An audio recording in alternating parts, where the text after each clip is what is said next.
Selamat siang Pak Putra, kami dari kelompok 21006 dengan anggota Sheryl Gotama absen 7, Krista Bella Pratikto absen 8, Elizabeth Tiffany absen 9, Evan Joshua Sinaga absen 10, Felicia Yosiana Caroline absen 11, dan Ferini Ariandra absen 12. Kami akan menjelaskan mengenai aplikasi yang kami buat, yaitu konversi satuan waktu. Jadi sekarang aku bakal ngejelasin bagian yang awal, bagian printf konversi satuan waktu sampai printf pilih jenis konversi dalam kurung 1-13. Jadi ini tuh bakal muncul di awal seperti menu. Yang akan muncul bagi pengguna kalkulator ini adalah konversi satuan waktu 1 detik ke menit, 2 detik ke jam, 3 detik ke hari, 4 menit ke detik, 5 menit ke jam, 6 menit ke hari, 7 jam ke detik, 8 jam ke menit, 9 jam ke hari, 10 hari ke detik, 11 hari ke menit, 12 hari ke jam, 13 keluar, dan yang terakhir pilih jenis konversi 1-13. Misalnya, pengguna kalkulator ini memasukkan angka 1, maka nanti angka yang selanjutnya pengguna akan masukkan maka akan mengubah detik ke menit dan seterusnya dari sampai ke 12.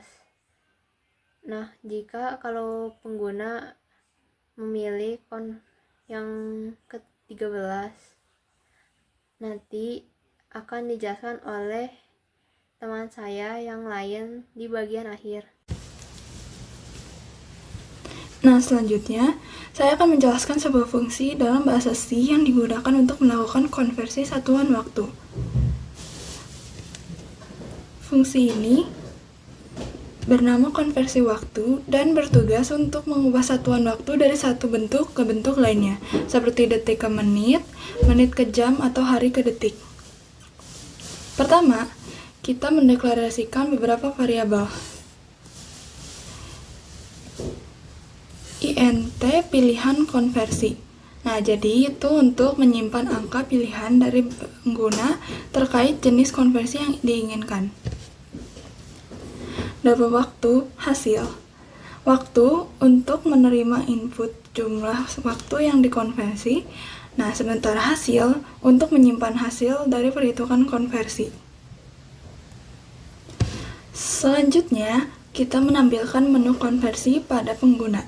Ada 12 pilihan konversi seperti nomor 1 ada detik ke menit, nomor 2 detik ke jam, nomor 3 detik ke hari, 4 menit ke detik, 5 menit ke jam, 6 menit ke hari, 7 jam ke detik, 8 jam ke menit, 9 jam ke hari, 10 hari ke detik, 11 hari ke menit, dan 12 hari ke jam.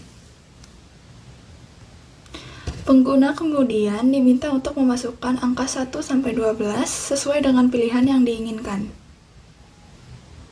Setelah pengguna memilih jenis konversi, program akan meminta pengguna untuk memasukkan nilai waktu yang diinginkan untuk dikonversi.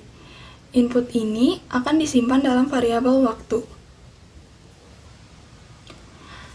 Nah, jadi fungsi ini berfungsi sebagai bagian awal dari program konversi waktu yang akan memproses input dari pengguna. Nantinya, program akan menghitung hasil konversi berdasarkan jenis konversi yang dipilih. Lalu selanjutnya kita akan mengoperasikan konversi satuan ke waktu. Nah, yang pertama kita switch pilih konversi. Case 1 hasil sama dengan waktu bagi 60. Printf persen 2f detik sama dengan persen kali 2f menit. Waktu hasil. Break. Lalu ada case 2 hasil sama dengan waktu bagi 3600. Printf persen kali 2f detik sama dengan persen kali 2f jam. Waktu hasil. Lalu ada break. Lalu yang ketiga, hasil sama dengan waktu bagi 86.400. Printf persen kali 2F detik sama dengan persen kali 2F hari. Waktu hasil. Lalu ada break, case 4, hasil sama dengan waktu kali 60. Printf persen kali 2F menit sama dengan persen kali 2F detik, waktu hasil. Lalu ada break, lalu ada case 5, hasil sama dengan waktu bagi 60. Printf persen kali 2F menit sama dengan persen kali 2F jam, waktu hasil. Lalu ada break, lalu ada case 6, hasil sama dengan waktu bagi 1440. Printf persen kali 2F menit sama dengan persen kali 2F hari, waktu hasil. Lalu ada break. Selanjutnya kita akan dilanjutkan oleh Evan. Sekarang ada dari case 7. Kita lihat di sini di atas. Ini adalah konversi dari jam ke detik. Dalam 1 jam ada 3600 detik. Jadi sini waktu dikali 3600. Kemudian case 8 ada jam ke menit. 1 jam ada 60 menit.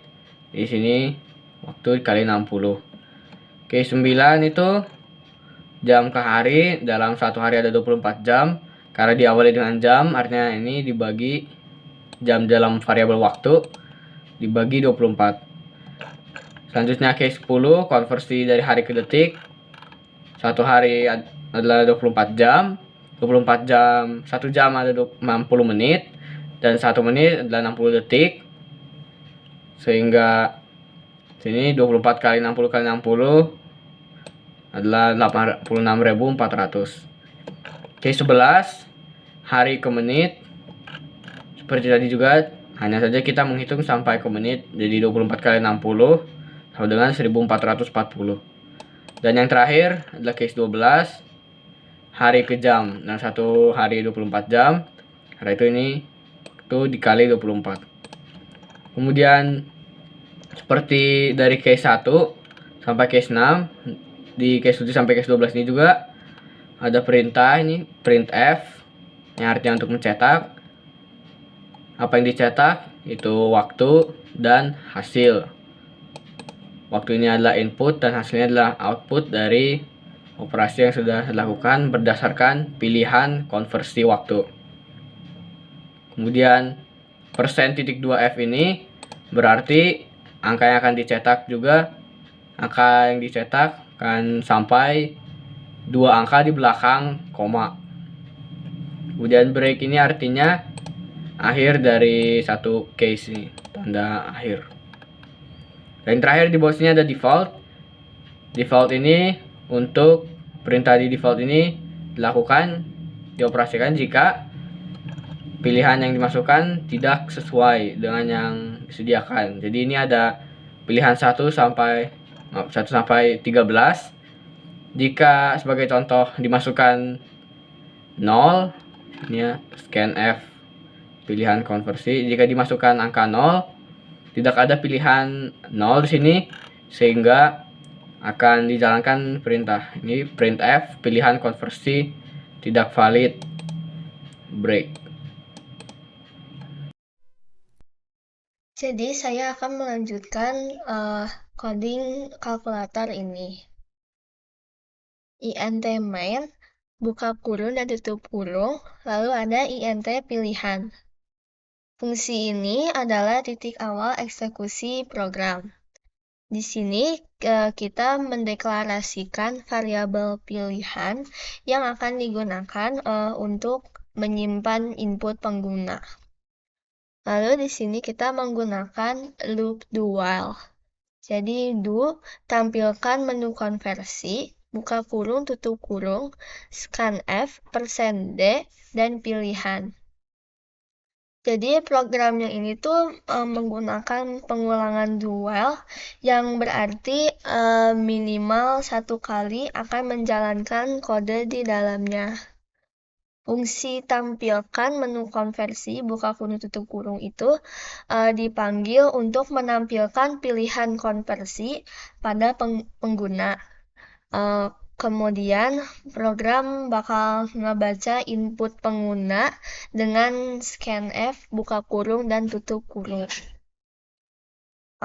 Terus kita juga ada kondisi pemilihan, yaitu if pilihan lebih besar sama dengan 1 dan pilihan lebih kecil dari 12 konversi waktu.